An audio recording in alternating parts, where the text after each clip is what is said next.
Okay, welcome everybody. We are live. Let me know in the comments or in the chat if you can hear me well. First of all, I just want to know if the mic is good. Mm. I see already have a few people that have wrote in the comment section in the chat. Glory to Ukraine, Hugh G. Chris, do you miss Biden yet? Yes, I do. Absolutely, I do miss him. Pepsi-Cola, good day. Sending good vibes to everybody. Crystal clear sound. Thank you. Again, let me know, guys. First of all, where are you tuning in from? Let me know in the chat. I'm always eager to know where my audience is from. So I'm going to try to do this live stream for about an hour 20 minutes at most. I have a few things I want to cover, of course. 3 years of war. A few comments about that. Some of the latest updates as well with the press conference yesterday that Zelenskyy did. We'll talk about today the G7 summit with many European leaders meeting up and discussing what's next. I'll talk a little bit about Trump, of course, and Ukraine. Trump is always the man of the hour, and a few comments at the end about Russia and what they have not been able to accomplish in the last 3 years. So, reading out the comments here.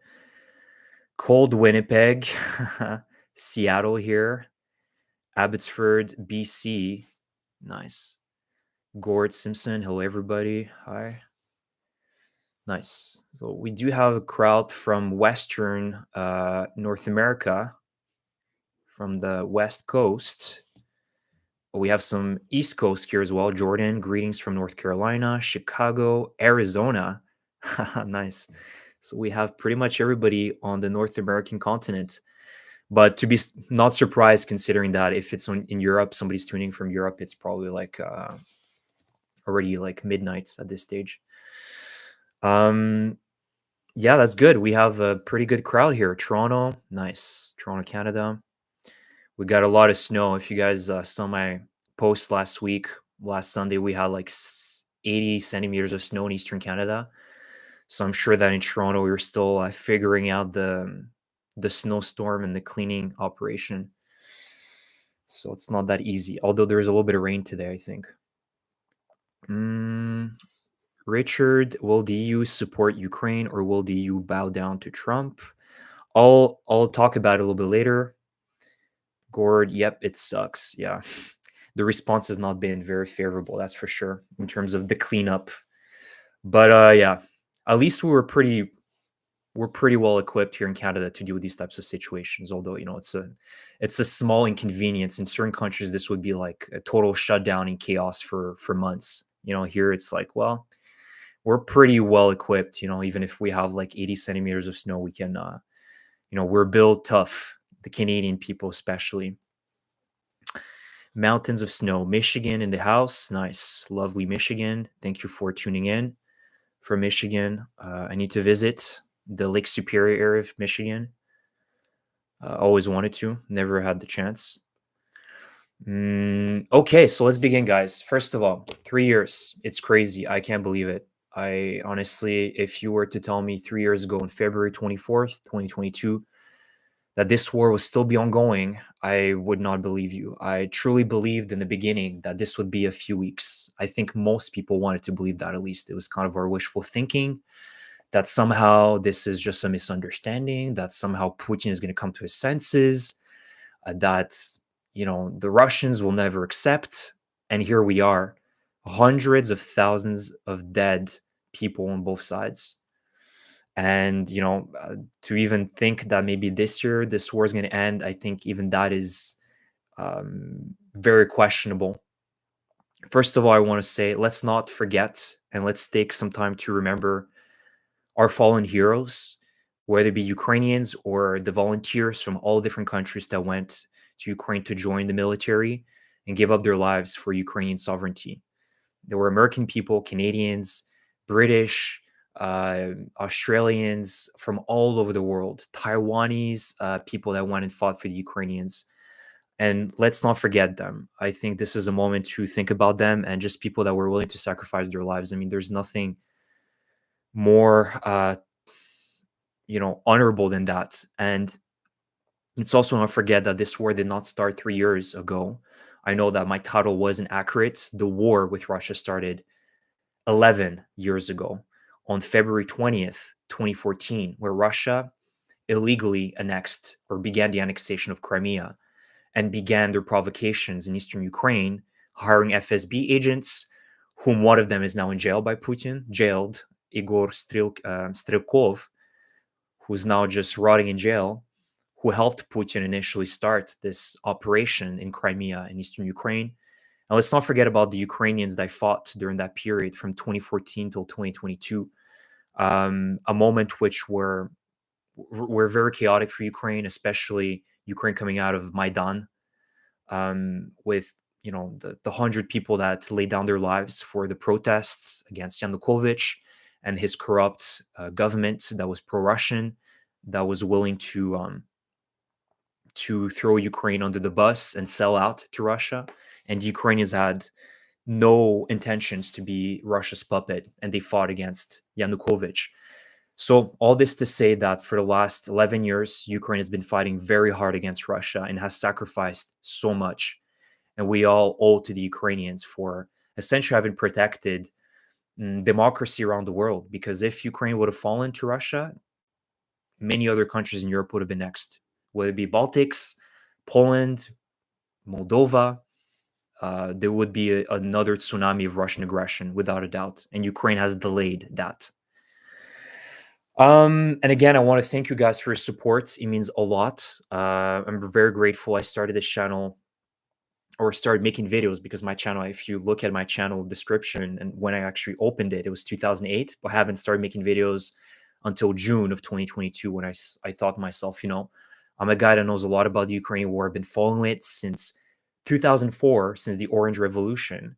And I want to talk about it. I have my opinions, I have my expertise, my knowledge, and I want to share that. And so I started my YouTube channel, and almost 2.5 years later, and we're at 31,000 subscribers. So I'm very thankful for that as well. I'm very thankful for your support for this channel, because this is really what drives me to make content and make videos and continue on supporting Ukraine through YouTube as well. And last but not least, before I begin, if you guys, again, if you have any spare dollars, some extra money that you want to donate, please donate to whichever cause that you care about. It's really important, especially on this important day. I think it really would mean a lot to do that. But again, it's up to you. So just for you to think about it if you want to do this. So first of all, I'm going to talk about, as I mentioned, about the press conference that Zelenskyy did yesterday. And then I'm going to talk about the summit, because today as well was a very important day. Of course, it's the 3-year mark, and there had to be a lot of announcements. The news media was really covering about the last 3 years and what happened. So I wanted to touch base on the press conference with Zelenskyy yesterday, just a few points that I want to cover, which was really important, because what Zelenskyy did yesterday was really important, because for the last 2 weeks, Trump went on the offensive against Ukraine, kind of went on the offensive to bully Ukraine to start negotiating and give up and capitulate in front of Russia. So this press conference was meant more for the outside world and a clear message from the Ukrainians that they will continue fighting until a respectable settlement is proposed by Ukrainian allies and Russia. And if that isn't the case, Ukraine is going to continue fighting. And that was the message that Zelenskyy gave yesterday during his press conference. He criticized the idea of holding elections during the war, which, of course, imagine holding elections during the full-scale war still ongoing. I mean, that's Putin's wet dream. You already know where the polling stations are. Imagine the amount of missiles and drones that would be flying towards them, and the massive casualties that would happen as a result of that. The over 1 million Ukrainian soldiers that are stuck in the front line that likely would not be able to vote, when I've told you guys in my previous videos that their vote is what matters. Their vote is the most important. These are the people that are sacrificing their lives, and you're denying them to vote for their next president. I mean, this whole idea by the US administration to hold elections during the war, because we've done it in our history, in our past, like 200 years ago, that doesn't hold weight anymore. Knowing that there's new technologies today with missiles, with drones, with cyber attacks, and this would be Putin's wet dream to destabilize Ukraine, have infighting in a moment where Ukraine absolutely needs to be united. So I liked the fact that he criticized this idea and explained why, because also it's within Ukrainian constitution that if you have martial law, you cannot hold elections. And trust me when I'm saying this, the Ukrainians will be the first ones to ask for elections and demand elections and pressure for elections as soon as the war is over. Trust me, the Ukrainians have already made a lot of elections in the past, and they will not miss this one. And this is going to be one of the most important ones in Ukraine's history once this war is over. He also mentioned, Zelenskyy, that he's ready to step down if Ukraine is admitted to NATO. So again, this is very unlikely to happen, but Zelenskyy even mentioned that I'm ready. Like, just give us NATO, give us a clear NATO membership. I'm ready to step down, if even if it meant for me to not be the president anymore. And he said that he doesn't plan to be, a dictator president for the next 10, 20 years, right? Kind of insinuating that I'm not planning to be here for a long, long run. And the most important thing that he noted during his press conference yesterday is that, and we have now concrete numbers, if the US was to drop Ukraine entirely, that Ukraine will lose about 20% of military support if the US was to pull the plug and say, you know what, you're not working with us. Trump does this typical blackmailing. So Ukraine will lose about 20 to 25% of military support. Still very serious. Again, it's a quarter of military support that Ukraine will lose out on if the United States just completely withdraws from their obligations or their support for Ukraine. So we already have concrete numbers as to what would happen if the US was to completely leave Ukraine. So it was important because it set the record straight, right? There was a lot of noise made by Trump, by his administration in the last 2 weeks, and I think it was important for Zelenskyy to come out with facts, with numbers. And as I've mentioned in my previous video, it needs to be done in a calm manner. So let me read some of your comments here. Sarid, thank you. Chris, big Daka, thank you for what you've done to highlight Ukraine. Thank you so much. I appreciate your support. Richard, 100% of Ukraine's land needs to go back to Ukraine. The world's biggest mistake is to let Russia keep Ukraine's land. Yeah, I totally agree with you, Richard. And that's, of course, that would be the best case scenario. But we also need to be realistic here. And, I've told you guys in the last pretty much year and a half, that the reality is that I think we would need to accept for temporarily an occupation of about 20% of Ukrainian territory. To somehow think that Ukraine would be able to militarily take it back, I seriously doubt it. I think the most realistic scenario of Ukraine getting back its occupied territory is through full Russian collapse. And that could happen anytime. Could be in a few months, could be in a few years, maybe in a decade. We never will know until it actually happens. And as we saw with Syria, a perfect analogy, Bashar al-Assad looked as strong as ever in 2024, only to see himself in December completely see his regime collapse just like that. And nobody expected that to happen. That was not on the bingo card of 2024. And that could very well be Russia's fate. But when is that going to happen? I would not be able to tell you because, of course, in Russia, everything is an illusion, right? We're strong, we're economically sound, it's impossible to defeat us. And then whoop, everything starts collapsing. The cracks show up here and there, and then house of cards.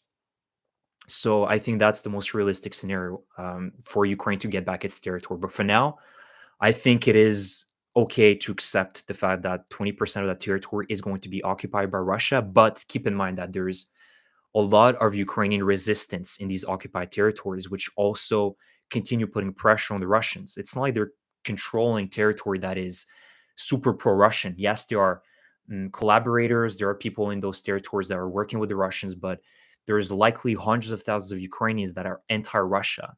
Unfortunately, that are living under this occupation, and they're doing everything that they can to fight against them. And there's many stories of Ukrainian saboteurs, partisans, killing Russians that are going on trips in Berdyansk, in Mariupol, these coastal cities in the Azov Sea. Those few Russians that get to have leaves, they go there to party up, and then they never come back. Actually, as a matter of fact, the Russian military has now told the Russian soldiers to not go there. They've denied them leaves because there's a lot of murders and assassinations being done by Ukrainians in these territories. So, as I've said, going back to my point is that for now we will have to accept Russian occupation, unless, again, if best case scenario, if Europe wants to step in and send troops to fight with Ukraine, which is not going to happen, we need to accept this reality for now. And again, the biggest victory out of this is the fact that Ukraine was able to remain sovereign. Yes, Ukraine lost territory. Yes, Ukraine lost many people, great people, but Ukraine was able to maintain its sovereignty and independence and show the middle finger to Russia. And again, did you expect this type of performance from the world's second best military? That they're still fighting around Pokrovsk for over a year now, trying to capture a city of about 70, 80,000 people? Nobody thought that the Russians would be performing so badly, to the point that they now use donkeys and horses and dog sleds to move their logistics and supplies to the front line. I mean, they've become a joke. Again, I want to also highlight the fact that we cannot underestimate Russia either. And I've said that multiple times. As much as we can make fun of them, Russia does learn, Russia does adapt, and their biggest asset is just meat. They treat their people like meat. And we've seen that the Russians are completely committed to dying. And life is extremely cheap in Russia. And that's the biggest asset they have, that they can continue pushing and disregarding the death of their comrades, because it's so cheap, right? They're dying for their Tsar. There's no greater honor for orcs than dying for Putin. So that was a long monologue, but yeah, best case scenario, I wish that Ukraine would get 100% of its territory back. The musical Duke, Slava Ukraini, thank you. Pepsi Cola, Zelenskyy, per Blue Hearts, per Agi Goperod. The Russian tanks, do they manage to do any damages before they are taken out by the Ukrainians? Yeah, at this stage, the Russian tanks have been converted into turtle tanks, most of them. They have welded metal plates, a bunch of cold cages, like they can't even see, and let alone they probably can't even fire anymore. These are just transport vehicles. And Russian tanks are very ineffective at this stage. So to your question, I would say that they are not very effective at really creating a lot of damage. Henshushuru, stay safe. Slava Ukraini. Georges, hi from Gatineau, Quebec. Thank you. Chris Ledbetter, Canadian flag, Ukrainian flag. Thank you. Sherman and X, leave Trump dangling in the air. Let him withdraw. He will fail in delivering one of the biggest promises. He would come crawling back. Fracus Maximus. On that note, Canada use nukes too. We don't have nukes, unfortunately. But yeah, the current context, unfortunately, makes us think very hard as Canadians as to what our future is with the United States, unfortunately. Especially with the Trump administration being so on the offensive against Canada. And even today he said, I'm going ahead with the 25% tariffs on Mexico and Canada, which is, again, the most dumbest idea. So we'll see how that goes. Canada does not have nukes. No, Canada doesn't have nukes. We have nuclear power plants, so we could technically eventually produce nukes, but it's a very energy intensive and resource intensive process. Surfades, thank you for joining. Sorry for being late. Hola, hola. Timothy, thank you so much for your support. Please keep going. Please keep posting videos. You are appreciated. Thank you so much. That means a lot to me. I appreciate your support. As an American, I apologize for the U.S. disgrace Trump. I understand, Eric. There's millions of Americans that share your opinions, and it's unfortunate what's going on between both countries. But again, if there's anything I can say to my American viewers is that you can apply pressure to elected officials. You can protest if you're unhappy. There's still democratic institutions in the United States, which you can use to your advantage, put pressure on your politicians, on many people. And I am certain that this is just a little obstacle in the history of the US, and there's going to be better times ahead for sure. Now, let me get back to the other thing I wanted to talk about, and that is the meeting today, which was very important. It was kind of a G7 meeting slash summit where Ukraine also took part. Also, by the way, Emmanuel Macron, the French president, flew to Washington to get a vibe check on Trump to see where Trump is standing at. So it's kind of interesting to watch both of them having that small conference, and actually Macron correcting Trump when he said that Europe is loaning money to Ukraine, right? So I have the right to do the same thing to Ukraine when I'm applying pressure and forcing them to sign that minerals deal. And then Macron corrected him. Actually, no, it's not loans. We're giving them that assistance pretty much for free, right? It's military aid, not in a form of loans. So it's kind of funny to watch Macron kind of nicely correct Trump when he just says always nonsense and lies, unfortunately. But I still think it was very important for Macron to come and visit Trump. Again, that pressure needs to continue being applied on the Trump administration, without a doubt. So this meeting was really important because during this G7 meeting, there was a lot of great announcements. Again, I wish there would have been more commitments, higher pledges by all countries, but it's still great. We have the UK that came out with one of the biggest sanction packages against Russia since 2022. 107 Russian individuals and companies have been sanctioned, additional, and plus 40 vessels from the Russian Shadow Fleet have been sanctioned by the UK. They've also pledged $5.6 billion worth of military aid to Ukraine for 2025, air defense systems, ammunition, more cooperation. We also remember that a few weeks ago, Zelenskyy and the Prime Minister Starmer, they signed a 100-year alliance. That's very meaningful. 100 years. That's massive. Cooperation between Ukraine and UK is going to be a very fruitful relationship, in my opinion. Canada, that was a good one. I was very proud that Justin Trudeau, who is likely, he's not going to be the Prime Minister in a few weeks, he mentioned that the Canadian government will transfer $5 billion in aid through frozen Russian assets, again, creating a precedent of using frozen Russian assets to pay for the destruction that they have caused in Ukraine. That is very important. They will also transfer, so Canada will transfer 25 light armored vehicles, the LAV-3s. So this is kind of the Stryker light armored vehicle that is not a tracked, that isn't driving on tracked wheels, but on tires. And I was kind of excited when I saw this, but it's actually flight simulators, because I read 4 F-16s, but then it's 4 F-16 flight simulators. So I was like, oh, okay. I guess that's important as well, but I was kind of excited in seeing, like, oh, Canada's going to transfer F-16s. But no, it's only the flight simulators, which are still very important, because we know that if you need to have more pilots, if Ukraine was to receive more jet fighters, especially F-16s, they absolutely need to get more flight simulators to train more and more pilots. And an important agreement as well with Canada was the manufacturer Roshel.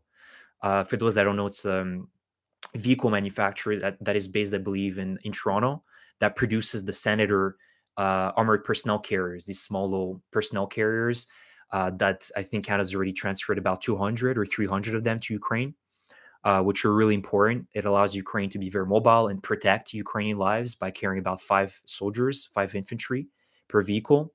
So there is an agreement between Roshel and the Ukrainian military conglomerate, Ukroboronprom, to produce more of them in the near future. So that is a great announcement as well. Now we're heading to Scandinavia.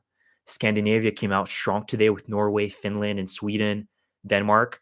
Norway came out with one of their biggest aid packages that they're pledging, 3.5 billion euros to Ukraine for this year. Finland, Sweden, and Denmark will transfer close to 390 million euros in military and humanitarian aid and infrastructure aid for Ukraine. Spain, That is a good one as well. $1 billion in military aid for 2025. Australia and New Zealand. So good to see our friends in the Oceania. Will impose bigger sanctions against Russia, so more sanctions against Russian companies and the Shadow Fleet. And a surprising one, I haven't heard from Ireland, but Ireland also mentioned that they will transfer some radar stations to Ukraine in the nearby future. So, what are we seeing, guys? And actually, last but not least, I forgot this, but France and the UK today mentioned that they have agreed to provide security guarantees to Ukraine. Now, the question of sending troops is still open and where they're going to be attributed if they go ahead with this, but we're seeing a bigger commitment from France. And to be honest, for the past year, Macron has been saying this, but we're seeing that Macron clearly sees that there is no other way but for France to step in and be a leader here and providing boots on the ground to protect a certain front line in Ukraine, which I think is a step forward. And Canada also mentioned that they might be ready. I said might to be involved as well in this process and also send troops if necessary to Ukraine. So we're heading towards the right direction. We're still not entirely there. It's not like Europe came out with a massive announcement today with a clear direction that we're going to send troops to Ukraine. We're going to fight with the Ukrainians. It's still more or less grounded, but I am seeing very positive things here. And we are witnessing a more united Europe with countries that are becoming more decisive. You're looking at the UK, with France, with the Baltic countries, of course, who have always been the best partners of Ukraine, Scandinavian countries. Thank God we have Denmark, Norway, Sweden, Finland. These countries played such a big role in supporting Ukraine in the last few years and providing crucial military aid with modern weapons to Ukraine. So thank God we have these decisive countries that are taking a bigger role in sharing the burden because we're seeing that the Trump administration wants to offload that burden to Europe. And Trump has been very clear on that. And just some last thoughts about this. It's funny to think about it, but if Putin didn't manage to unite Europe in the last 3 years, Trump certainly did. Trump literally united Europe in the last few weeks. He's been the catalyst as to why Europe just is scrambling for unity, scrambling to get together and have an answer. In 3 years, Putin, I felt like Europe was just kind of sleepwalking through all this, right? Like, yeah, this problem is big, but the United States is there, and I think they should take care of it. And we've seen kind of Europe's really sleepwalking and always following the lead of the US first. Now we're seeing that Europe is clearly has awakened, and they're like, oh crap, like we need to actually get our together. And you know what word I was trying to use here. So let me read your comments here. Pepsi Cola, well said sentiments. You're a good person, a great advocate. Thank you for what you do. Thank you so much, Pepsi Cola. I'm a blue noser from the East Coast. We all know not all Americans are to blame for the orange disaster. Exactly. I mean, it's just unfortunate. I believe there's like 90 million Americans that actually didn't vote last year. That they just decided it was just better to sit that one out. Maybe Canada take Trump off of our hands. Baffin Island could use new submarine observers. F-16 post got me as well when I read it, but it's still nice to have the simulators. Exactly. The F-16 simulators that I talked about earlier. Hello, everybody. Slava Ukraini from Finland. Thank you, Joanna, for joining. Heroem Slava. NATO TV War Jimbo. Slava Ukraini equals freedom. Yes. Surfadesk. Fit sims are huge. F-16 simulators are huge. My pilots used it a lot when I had FA-18Cs. Yeah, the Super Hornets, because I think that's what Canada is currently operating. They're operating the Super Hornets, not the F-16s. And, Canada actually signed a deal with Lockheed Martin to have the F-35s, and I'm wondering where that's going because there was, for the last 10 years, Canada was debating whether they should go Saab with the Gripens or the F-35s, and we signed with the F-35 to take the F-35s. But now the whole relationship between the US and Canada, I mean, would it make sense to rip up the contract and say, you know what, we're going to subs? I know they have their limitations, but I would prefer, honestly, to go and would be more comfortable signing a deal with the Swedish, uh, with Sweden than with the United States on this one. We already have the troops at the border continually, 1,300 kilometers shared border with Finland. Yeah, absolutely. You know, Finland is under no illusion of what Russia's capable of, and we remember the winter wars that the Soviet Union, the they literally. What is funny is that they literally used the same tactics in Ukraine uh, and used the same tactics in the winter wars. Right? They shelled a border town somewhere in Russia, claimed that it was Finland that did it, and that gave them the casus belli to attack Finland and have disastrous losses. And again, remember as well that Finland, unfortunately, the positive side is that they remained independent, but they had to give up Karelia and about 20% of their territory to Russia had to be given up. And it's kind of very similar context right now with Ukraine, where we remember in 2022, right before February 24th, what did Russia do? They shelled a kindergarten somewhere in Donbass. They blamed on the Ukrainians, said, look at them, these Nazis are shelling kindergartens. Then they shelled another city. And again, they blamed on Ukraine. And then that gave them the casus belli to say, well, Ukraine is violating the ceasefire. We will invade Ukraine now. So the same tactics continue to be used decades later by the Russians. 10%. Yeah, sorry for that, Joanna. It's 10%, not 20%. That has been taken by the Russians illegally during the winter wars. And remember that during that time, the Soviets had a pact with the Nazis, something that the Russians often like to forget about in their history books. For them, World War II didn't start in 1939. It started in 1941. It's very odd, right? Because they like to forget that 2 years where they were working with the Nazis, very happily, Stalin believed that they had a great relationship with Hitler, only to be backstabbed by them. So that gave the opportunity to Stalin to continue with his imperialism in Finland and bully other nations. Great reporting. Thank you for all you do. God bless you. Slava Ukraini, Heroям Slava. Thank you, Lucia. Richard, if you ask me, security guarantees are useless because both the US and the UK have already done this back in 1991, 1994. Ukraine received them. And yeah, exactly. The rest is history. You already know what happened. Those deals were, again, these countries, especially the US, is saying, oh, you misunderstood. The definition wasn't quite the one that we meant, right? Like it was assurances, not guarantees. Assurances have a different meaning.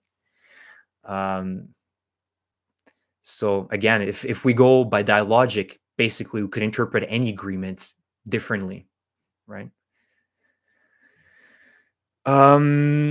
Okay, that brings me to Trump. So we're going to talk about Trump now.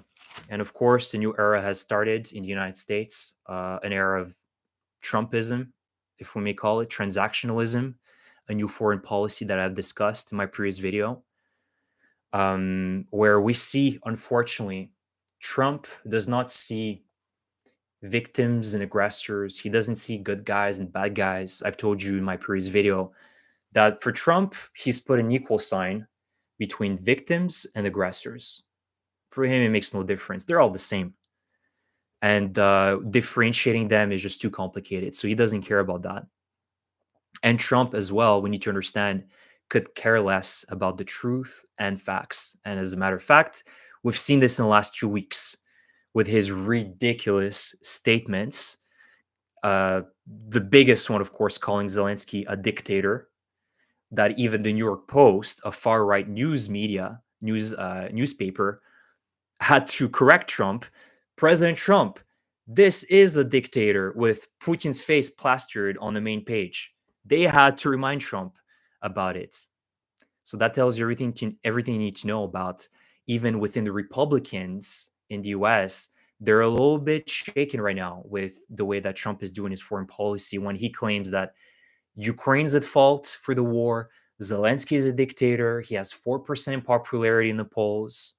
right? Just making up BS numbers and facts. But I want to give you guys an analysis. You know, guys, that I am a very, at least in the last few years, I've tried to steer away from being emotional and kind of reacting on the news very quickly.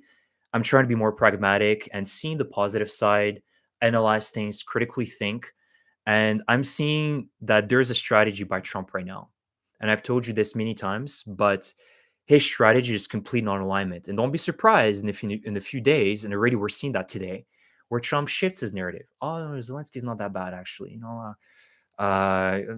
Maybe Russia has something to do with the war. Maybe they're to blame, right? Russia definitely did start the war. Like, he changes his tone now a little bit. Why? So I am modeling a scenario here where Trump is shifting the pressure back and forth between Russia and Ukraine. Remember in January, when Trump tweeted on Truth Social, he put a post saying that basically threatening Russia with more sanctions. He said, Putin, it's time to negotiate. It's time to end the war. If you don't sit on the negotiating table, I will impose sanctions like you've never seen before. His favorite phrase, like we've never seen before.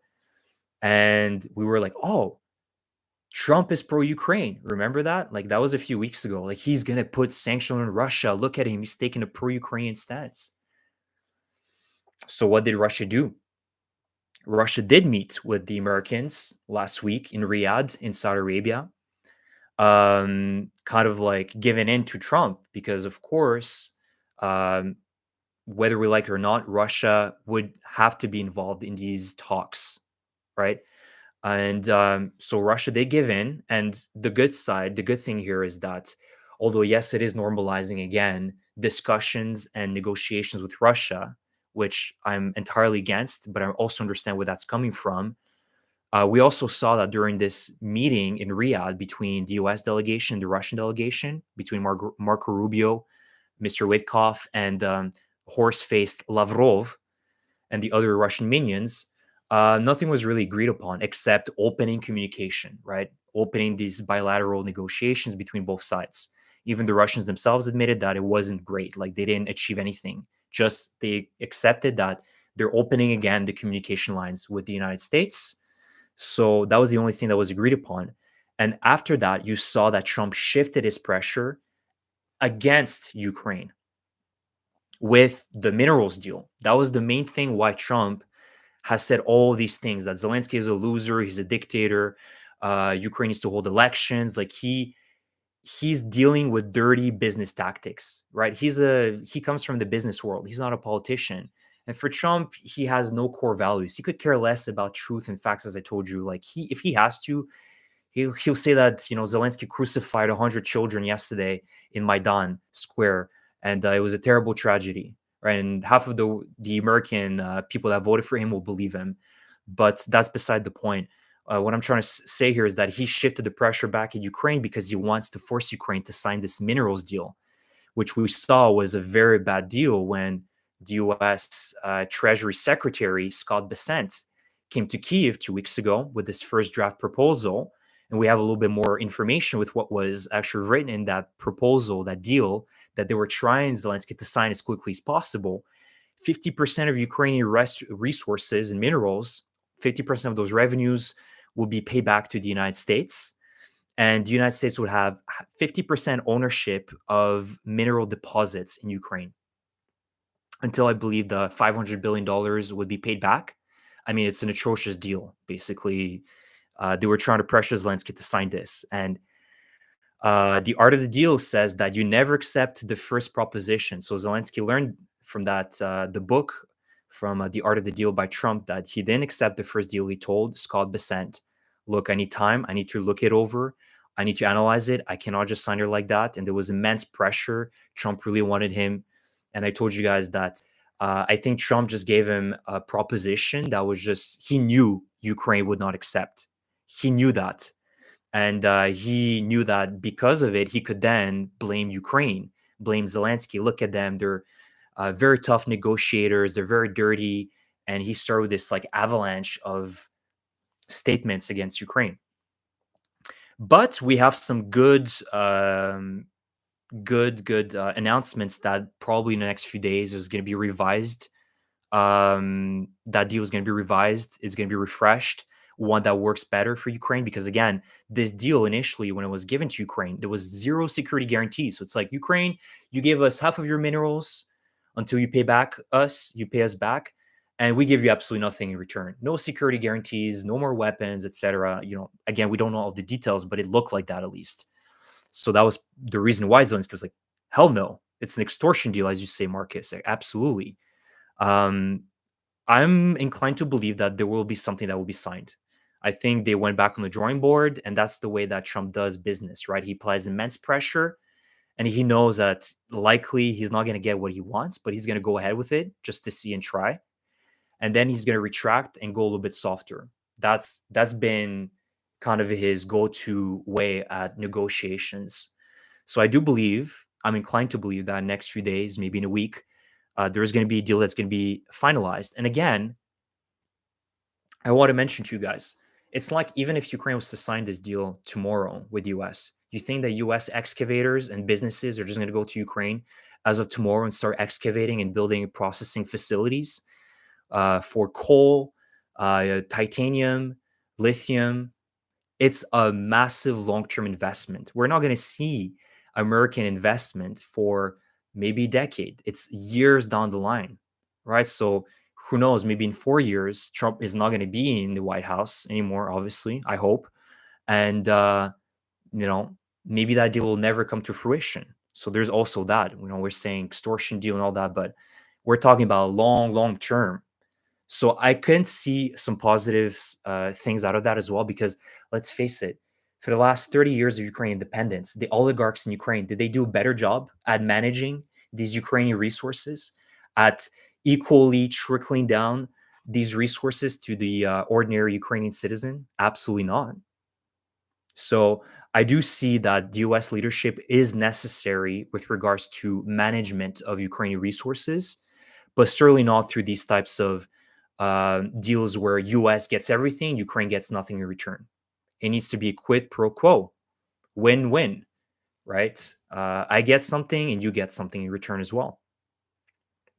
And so what I see here is that once Ukraine signs this deal, because I believe that Ukraine has no choice but to sign it and they have to deal with Trump, unfortunately, once it is finalized, you're going to see Trump is going to soften his tone on Ukraine, is going to shift back the pressure on Putin.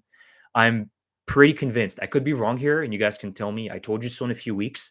But I do believe that once the deal is finalized, you're going to see Trump get back at Putin and put pressure on him. And that's what you saw today. Putin actually, because he saw what was going on in the White House with all the announcements of Zelenskyy about to sign the deal. And he said that he might be willing to share resources with the United States from Eastern Ukraine, that he's willing to allow the American companies to go and extract resources in Eastern Ukraine. But wait a second. Wait a second, Pooh. For 11 years, your entire narrative was that NATO expansion is absolutely unacceptable. US bases must leave Eastern Ukraine, the Baltics, that the US hegemony needs to be destroyed. And now you're willing to work with the United States to set up shop in Eastern Ukraine and maybe in Russia.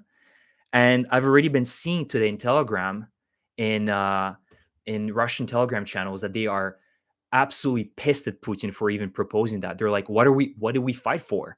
Like, we were fighting against NATO, against the United States, all the BS brainwashing that they've been listening to for the last decades from the Kremlin. And here you're willing to work with the United States? I mean, for them, it's like, what the hell is going on? So it's going to be very interesting to see how Russia will react over the next few weeks if what I'm saying actually comes to fruition, and that's what's going to happen. So let me know, guys, what you think about this. But I think it's that's the current situation that I'm seeing, the current situation I'm analyzing with regards to Trump and his very, quite frankly, nasty statements. And also, it's funny because another lie that he said is that when Scott Bessent came to Kiev, apparently Zelensky was sleeping and he didn't meet him, which was quite frankly hilarious because we have images and videos showcasing how Zelensky was shaking hands with him, and nobody decided to fact check Trump on that one either. You know, that's not surprising. But I thought it was, another funny lie by Trump that, Zelensky was sleeping when he came and it was so disrespectful. So you see that Trump has absolutely no moral compass. He doesn't care about the truth, about the facts. He just sees gains for himself and extorting Russia, extorting Ukraine, extorting Europe. And that's unfortunately the new era of foreign policy by Trump of transactionalism, right? I need to get a deal out of everything. It's no longer because we're historical allies, that we've been partners for decades, if not centuries, like with Canada, that we're going to help you now and that we're going to work with you. Unfortunately, that's no longer the case. As a matter of fact, as I said, Trump is now planning to reintroduce back the 25% tariffs that he just said, well, technically he's going to evaluate, but probably is going to drop them. But now they're back in the menu, boys. So let me read some of your comments, guys, because there was a lot of stuff that I talked about. Quick hello from Netherlands. Thank you, Beeplove. Cat ladies, General Bone Spurs. Nice commander in chief. Yeah, we do remember that one. That he avoided the mobilization in Vietnam. Based Chris, love, thank you. Mango Mussolini lost his mind. There's no strategy. I mean, Shane, I would disagree if we're talking about Trump. I do think there's a strategy, but it's very chaotic, right? As I said in my previous video, Trump operates in this chaos. He loves it. He loves always being the center of attention, and whether it be good press or bad press, it doesn't matter. As long as Trump is in the headlines every single day, he loves it. Look at it, how he even does rallies when he's still president. I mean, you don't need to do rallies if you're president, or very minimal amount of rallies. And he always has to make conferences, rallies, big announcements, right? It's all about how can I be back at the center of this attention. So there is a strategy, and it's all about causing maximum chaos. And that's where Trump feels the most comfortable in this type of environment. Always look at the end goal, controlling resources. He doesn't care about anything but money. Exactly. It's the bottom line. It's the bottom line for Trump. Trump fired Chief of Defense General Brown. Yeah, that's again the whole DEI politics.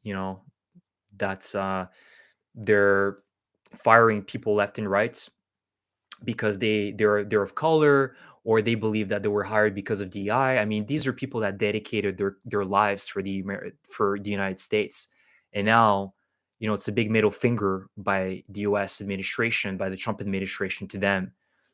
There's nothing more dishonorable than that, to be honest. Coming from somebody that has avoided, being involved in war his entire life, and I'm talking about Trump, with the comment from Stir for Des, with the bone spurs, right? Poor Trump, the billionaire that had bone spurs and never could recover from that. I just saw a posting from Canada. They say they renamed the Gulf of Mexico to the Gulf of the second place hockey winner. Yeah. Man, it felt good. It felt good. You guys know I love hockey. I absolutely love hockey, and it felt so good to see, with all due respect to my American audience, to see Canada win. We lost the first game against the United States on Saturday last week, and I was kind of worried because, to be fair, the American team was very good. They have a very stacked hockey team, well, at least during this hockey tournament. And Canada pulled through, and man, it felt good. It reminded me so much of the 2010 Winter Olympics in Vancouver, when it was literally the same scenario, not the same context, geopolitically speaking, but like, man, I never felt so happy back in 2010 when I saw Sidney Crosby score that OT winner, and it gave me just flashbacks, And now it's McJesus, as we call him, Connor McDavid, true superstar. He's going to be future Hall of Famer, and he scored that goal. I mean, what were the Americans thinking, leaving him alone right in front of the goalie? I mean, anyways, it was very nice to see that. Marcus, do you have access to the current revised draft of the extortion mineral deal? No, but there are rumors that they're mentioning that it might be released over the next few days, and we're probably going to get it when Zelenskyy signs it. I am inclined to believe that Zelenskyy is going to sign it. They have proposed likely some changes to the Trump administration, so I do believe that over the next few days, we're going to have a clear idea of what has been changed in this deal between the U.S. and Ukraine. Every day, thank God for Zelenskyy. Yes, I'm just grateful that we have, a president that doesn't flee at the first sign of, you know, of your life being threatened. Literally, Yanukovych fled at the first sign of him seeing that everything's crumbling. But Zelensky stayed in Ukraine, and he came out with the great line of, "I need ammunition, not a ride," or "I don't need a ride, I need ammunition." Go Canada. Trump can't be stopped. You have to get out of his way.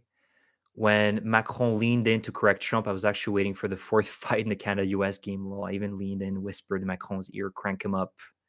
Yeah, it was funny, because you're seeing how Trump got caught in a lie and he had to be corrected. And that doesn't happen often.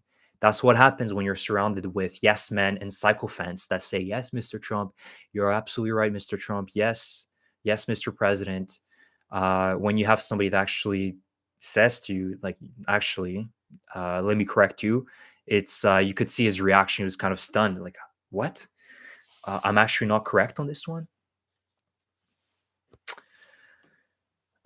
Charlie Angus has a petition to remove Musk's Canadian citizenship. It's over 200K signatures. I just signed. Yeah, I've seen it. I do see the point behind that, but also would set a precedent to just revoke citizenship of any Canadians for whatever reason because we don't like this Canadian, that Canadian.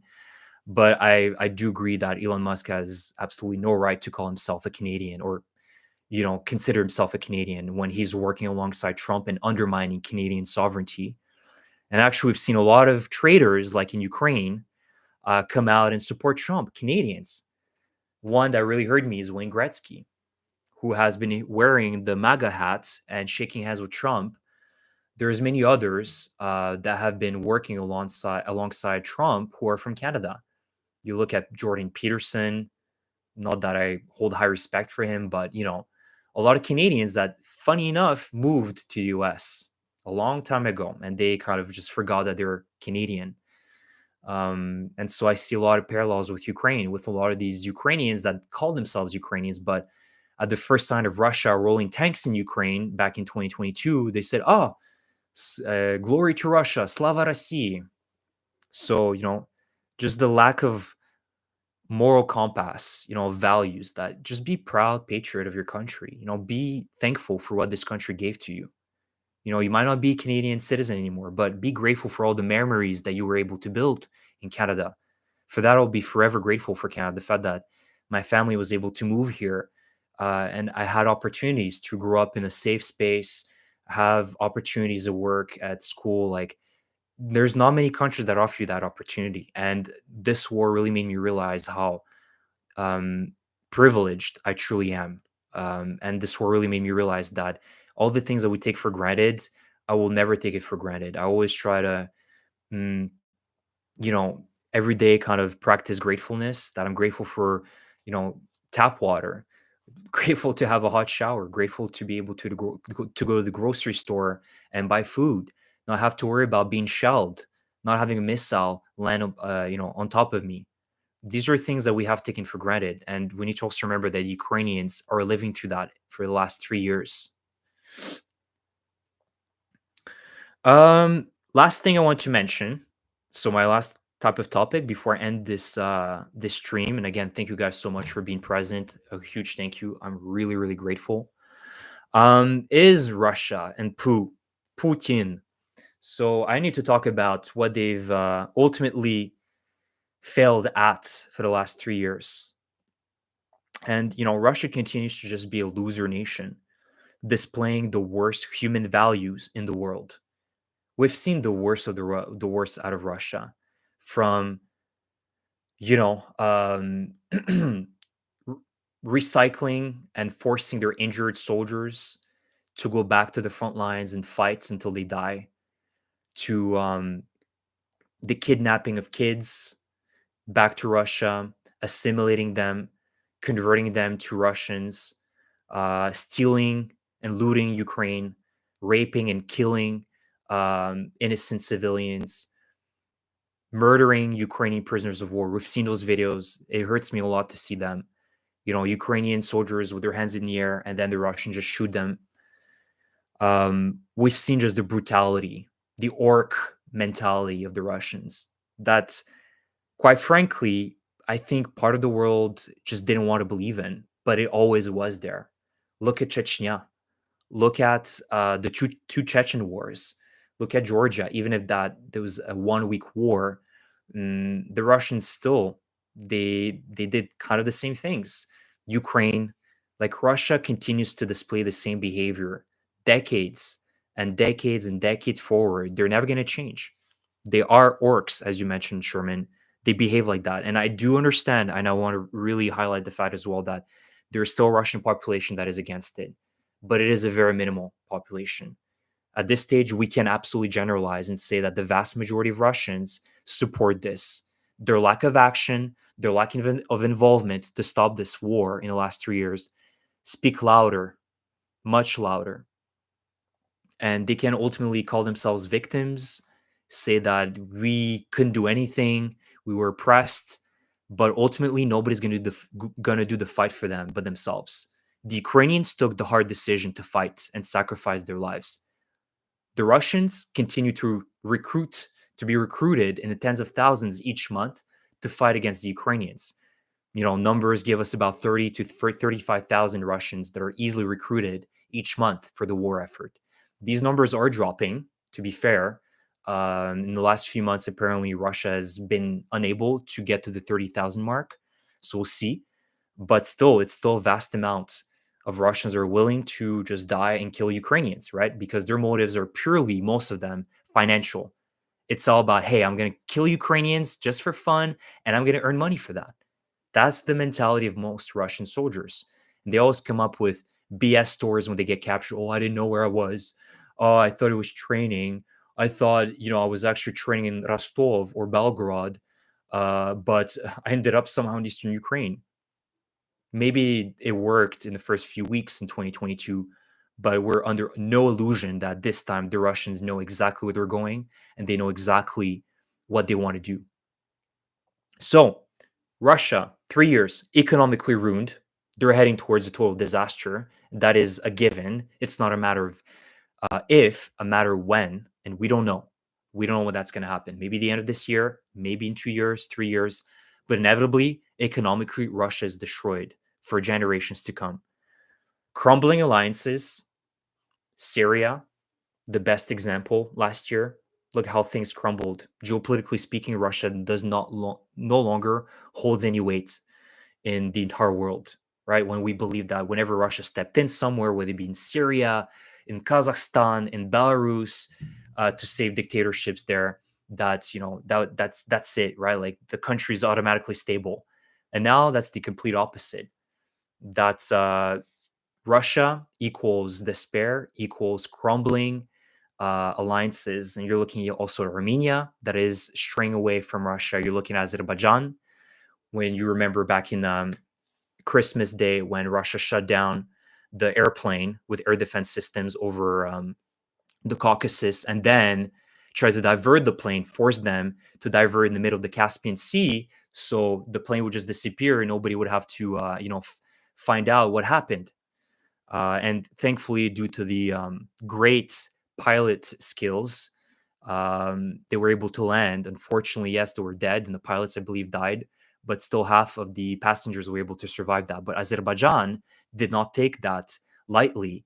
The fact that Russia tried to hide it, and they blamed Russia for it. And you would have seen Armenia or Azerbaijan to have these types of stances a few years ago because now they feel more confident. They see Russia as a weak country. That's simply, what are you going to do? That's kind of the narrative. So what are you going to do? Right? Like, you're going to attack us when you barely can even take Pokrovsk in eastern Ukraine.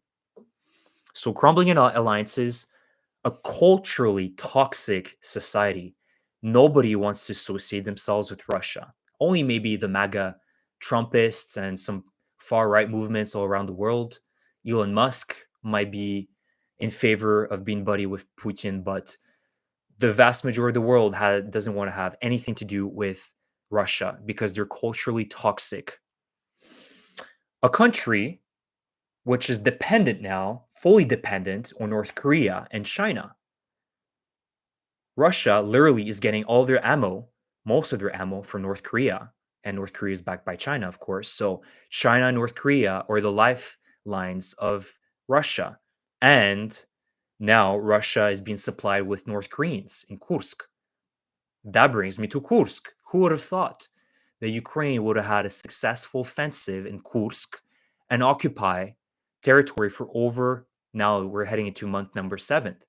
And the deadlines keep being pushed by Putin. Oh, for sure, we're going to take it within a month, they said in August. Oh, within 3 months. Oh, within 4 months. Now 6 months. And to the point that we're seeing that Russia is completely unable to recapture Kursk entirely without losing tens of thousands of soldiers each month, and including North Koreans. And also, Russia's extremely dependent on mercenaries all around the world. They're recruiting Indians, unfortunately, people from destitute countries in Africa, South America, Nepal. We've seen those stories of these fake recruitment centers calling people from all around the world to go to Russia to work in factories. But it's a compromat. You go not to the factory, but you go to the meat grinder factory in eastern Ukraine, which forced Modi as well to step in and tell Putin, bring them back, right? Like, stop with these antics. So you've been seeing that Russia has become far more reliant on mercenaries and other countries for weaponry. A decaying military, that's obvious. Look at the amount of over 20,000 armored vehicles lost since 2022 by the Russians. They're using donkeys and horses for the logistics in certain front lines. A massive population decline, right? Millions of Russians fled Russia since 2022. And also, obviously, the hundreds of thousands of soldiers that have perished in Ukraine that are now fertilizer forever. And the most beautiful is burning refineries and ammunition depots. Since the past year, Ukraine has started its campaign against the Russian oil refineries, oil depots, gas terminals. And I believe that during the press conference, they mentioned that they successfully hit over 180 targets. I could be mistaken here, but something in the hundreds since 2024, since this campaign started. And we're already seeing, even last night, Ukraine successfully struck Ryazan oil refinery that produces, I believe, over 350,000 barrels a day, was completely on fire, engulfed in flames. And Ukraine has many more missiles to come. We've talked about the Trebita, we've talked about the Ruta, the Palyanetsia, which the Russians struggle in spelling, Palyanetsia missile. Um, Ukraine is really quickly innovating in the cruise missile drone sphere as well. And there's a lot of more weapons coming towards Russia as well. So for me, I'm seeing how, in the last 3 years, how Russia has this myth of a strong Russia has been completely debunked. That's, we were expecting Russia to crush Ukraine in the first few days of February 24th, 2022. And now we're seeing a Russia that is just desperate for a ceasefire, desperate to still stay relevant. But at the same time, Putin knows that he needs to continue applying pressure on Ukraine because he can't lose that momentum.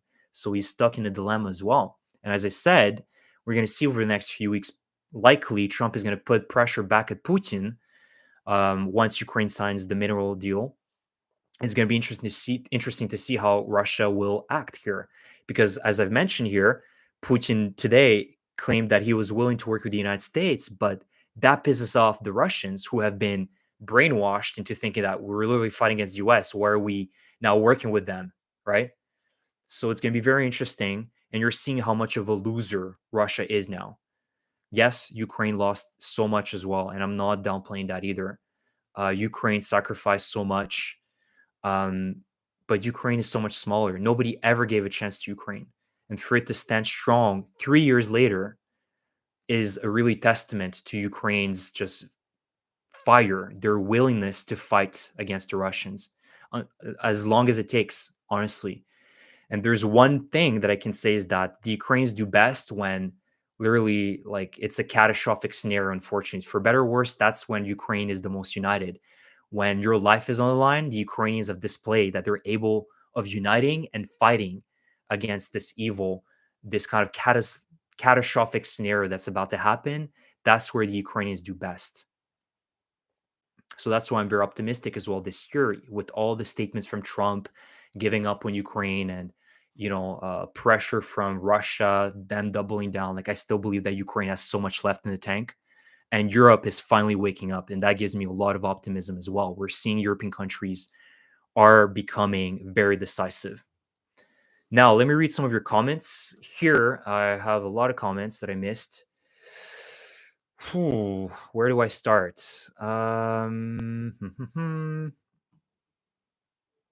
Marcus, yes, Russians either support him or are apathetic to what he does. Exactly. And that's the problem, right? Like, that's what I'm saying. I'm going to generalize the Russian population. I do understand that there is a small percentage of Russians that are doing something against this. They're fighting, and I don't want to downplay them, but they're a small percentage, unfortunately. It's kind of like, I equated to World War II with the Germans. At a certain point of time, we stopped kind of filtering through who were the good Germans and the bad Germans. We just understood that Nazi Germany had to be destroyed because they were a source of total evil. And yes, unfortunately, that meant with Allied bombings of German cities. And of course, I'm not insinuating to doing that, but I'm just saying that if, after a certain point of time, we need to stop kind of playing this card of, oh, but think about the poor Russians that are oppressed and can't do anything. Have you thought about the Ukrainian people? Have you thought about the every single day that the Ukrainian people have to live under constant shelling and missiles and just the terrorism that Russia's causing? I think that brings more reason for concern than the poor Russians that are being oppressed. I think that's fair. I think it's a fair position to have. Zelenskyy love. Thank you, Canada, for the new bridge, by the way. I'm not sure, Chris, which bridge you're talking about. Are you talking about the bridge between Windsor and Detroit? Not sure.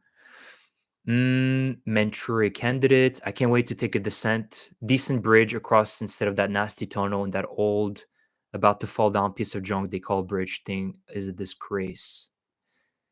It appears NATO lost proxy war in Ukraine. Zdravo Avdalovich. Okay, that's a pro-Russian comment right there.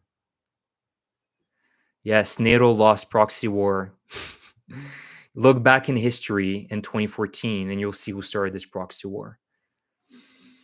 Probably, and look at also the minions that help Putin where they're at now, either killed, murdered, like Motorola and Givi, or Strelkov, who's now rotting in jail. Probably close to 100 million artillery rounds from North Korea went to Russia. I'm not sure about that, Marcus. I think it's much smaller. I think it's closer to 3 million, actually, if I remember correctly. It's still massive. 3 million rounds is massive. And you're even seeing that Europe struggled in the past year to provide 1 million to Ukraine. And North Korea has been stockpiling ammunition for the last decade since the Korean Wars finished in the mid 50s. So, of course, they have plenty more to give to Russia here.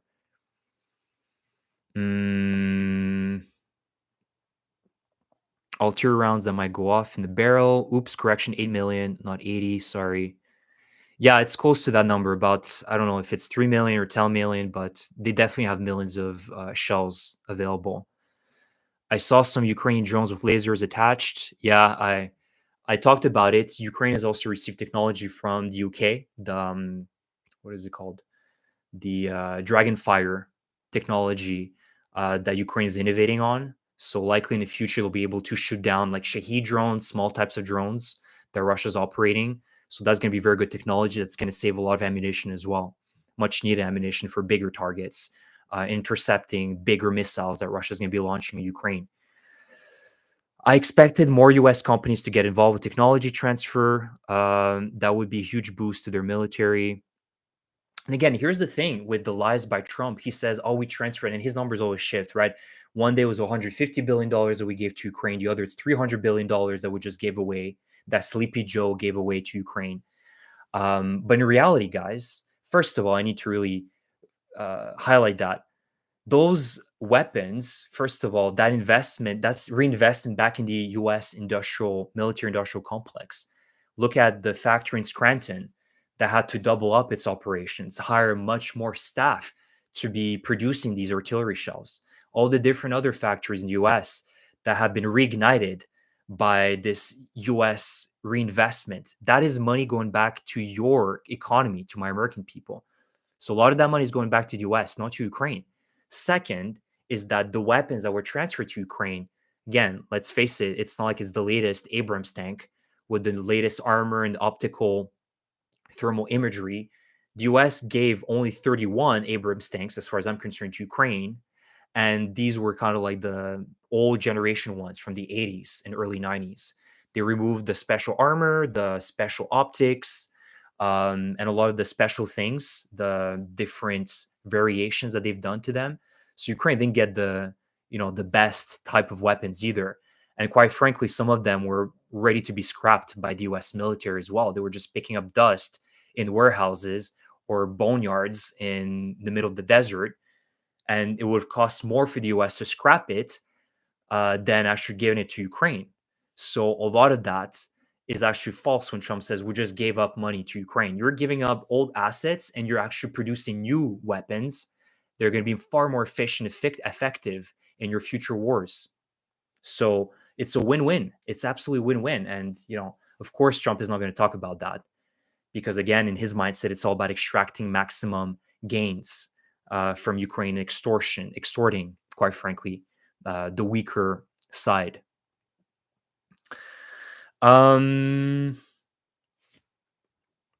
Yes, Windsor and Detroit. Okay, so I was right with the bridge that was being built by Canada between Windsor and Detroit. It's here in Michigan that they do the Abrams tanks. They fix them up and refit them to get ready to go Ukraine. So he's getting rid of a lot of money for Detroiters in Michigan. Yeah, exactly. Like if you were to fix more of these Abrams, again, you're investing back into the Detroit economy. We already know that Detroit, unfortunately, has been doing very bad in the last decades, and that will just rekindle the fire of Detroit, right? Like that essence, that industrial essence that Detroit always had. So it's a win-win situation for the Americans to continue supporting Ukraine. And I think that there is also the aspect of defense um, companies in the US applying pressure as well on the Trump administration, telling him, hey, we're going to win big here. We're going to win big contracts. We're going to be able to rebuild our arsenal and our stock is going to increase because we know that in the US, stock value is king, right? And the shareholders will be happy. So it's a win-win situation in that regard as well. Lockheed Martin, Raytheon, what is the other? General Dynamics, all of these big defense contractors, they have everything to gain from a powerful US military, but also powerful Ukrainian military. And Ukraine also mentioned, and that was part of Zelensky's victory plan, that we're ready to take the burden in protecting Europe. Just give us security guarantees, allow us to truly rebuild. And Ukraine right now has a standing military of 1 million plus soldiers, the biggest military aside from Russia in the world right now, with the biggest active military. Ukraine is as strong as it gets, right? It doesn't compare, not even remotely, to 2022. Ukraine is now operating F-16s, Mirages, Bradley vehicles, Archer howitzer systems from Sweden, Abrams, Leopards from Germany, and Leopard 1s. The different nomenclature of weaponry that Ukraine is operating is astounding. The fact that they were able to just master these different types of weapon systems. Like Ukraine has so much experience, and it's kind of, for me, like demeaning when they say NATO says, "Oh, we're thinking about admitting Ukraine to NATO." It's like, really? I think you should be begging Ukraine to be part of NATO because Ukraine is literally going to change your paradigm, change the way that you fight wars. Because for the last decades, you've been fighting nothing but small little militaries, insurgencies. But when it comes down to fighting actual wars against big armies like Russia, you have zero experience. Zero experience. With all due respect, I know that there's a lot of professional militaries in Europe, but have they actually fought against Russia? No. And Ukraine has so much to offer in that. They have so much experience they can share. And also, Ukraine can also learn a lot from NATO and their management, their the way that they govern and their leadership as well style. Ukraine absolutely needs that as well, but they should be begging Ukraine to be part of NATO, not the other way around, in my opinion. So that's the video for today, guys. The live stream, I said I was doing this for about an hour, 20 minutes. So we're close to that time. I'm really thankful again, guys, for your support. 3 years is crazy. As I said, I never really thought that this could go on for so long. But unfortunately, the rose-colored glasses are off, and we're seeing the reality in front of us is that Russia will not stop no matter what. They will continue pushing, and their ambitions are purely genocidal. They want to destroy Ukraine at all cost. This is no longer, oh, we want to occupy 20% of Ukraine, we're happy. No, they want to destroy Ukraine. They want to take everything, and they want more than that. And the unfortunate truth is that they still have millions of people willing to die for Putin and their Tsar. And it's our job and your job and all the people around you to convince them that we need to do everything possible to continue supporting the Ukrainians, whether it be humanitarian aid, mm, donating to drone funds, talking with your colleagues, spreading the word, spreading the message, putting pressure on your elected officials, voting. Voting is important. When you have to vote, you have to absolutely choose the right candidate that, of course, aligns with your interests, but also the interests of your country. And there's so many ways that we can exercise our right to fight against this evil that is growing and growing in our world. And as I said, the geopolitical world has absolutely changed in the last few weeks. The tectonic plates have started moving very quickly, and we need to be resolute here. We cannot whine. We cannot just complain all the time. We need to be decisive and act. So for that, I'm very, very thankful for you guys, for you watching, for you being present here, for supporting Ukraine. I hope you enjoyed this live stream. I hope you liked it. You learned a thing or two here. That we had a good interaction. I'm very thankful, and I'm going to do one live stream per month minimum. That's my goal for this year as well. I want to interact with you guys more, and maybe I'll bring in some guests as well. Collaborate with some other channels. We'll see about that. But I want to do more live streams with you. So that's another thing I want to be doing more of. Thank you so much, guys, and Slava Ukraini.